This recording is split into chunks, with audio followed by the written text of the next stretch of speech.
लोकसभा चुनाव सिर पर है, लेकिन कौन कितनी सीट पर लड़ेगा, इस पर इंडिया गठबंधन में माथापच्ची जारी है। पश्चिम बंगाल से लेकर यूपी बिहार तक में स्थानीय पार्टियों के बीच इस मुद्दे पर तल्खी देखने को मिल रही है। इसी मसले का हल करने के लिए शनिवार को इंडिया गठबंधन की एक और बैठक बुलाई गई है। हालांकि इस बैठक में ममता बनर्जी की तृणमूल कांग्रेस शामिल नहीं होगी। सूत्रों के मुताबिक कांग्रेस के इनकार के बाद टीएमसी का कोई प्रतिनिधि भी बैठक में शामिल नहीं हो सकेगा। शनिवार की सुबह 11:30 बजे होने वाली इंडिया गठबंधन की वर्चुअल बैठक में शरद पवार, उद्धव ठाकरे, MK स्टालिन, नीतीश कुमार समेत 14 पार्टियों के नेताओं को शामिल होने के लिए कहा गया था। यह बैठक कई मायनों में महत्वपूर्ण मानी जा रही है।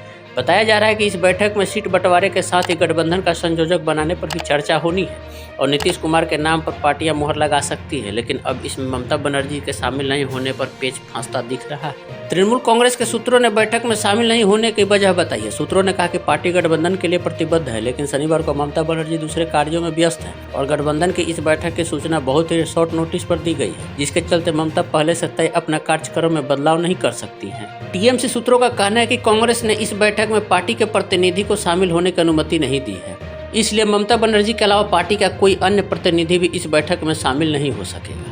बता दें कि बंगाल में सीट बंटवारे को लेकर टीएमसी और कांग्रेस के बीच पेच फंसा है। सूत्रों की माने तो पश्चिम बंगाल में कांग्रेस 8 से 10 सीटों की मांग कर रही है, जबकि टीएमसी कांग्रेस को 2 से ज्यादा सीट नहीं देना चाहती है। कारण पश्चिम बंगाल में पिछले चुनाव में कांग्रेस का वोट प्रतिशत करीब 5 था।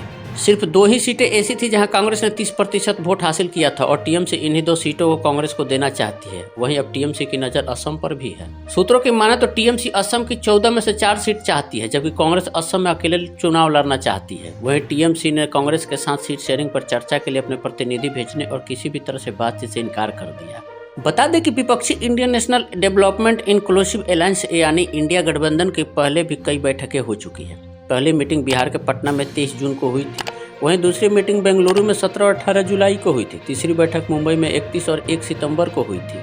चौथी बैठक दिल्ली में दिसंबर में हुई थी। इन बैठकों में पार्टियों को एक साथ लाने से लेकर सीट बंटवारे तक की चर्चा हो चुकी है। हालांकि राज्यवार सीट बंटवारा का मामला अभी भी फंसा हुआ है। माना जा रहा है कि इस बैठक में इस मुद्दे को सुलझाने का काम किया जाएगा।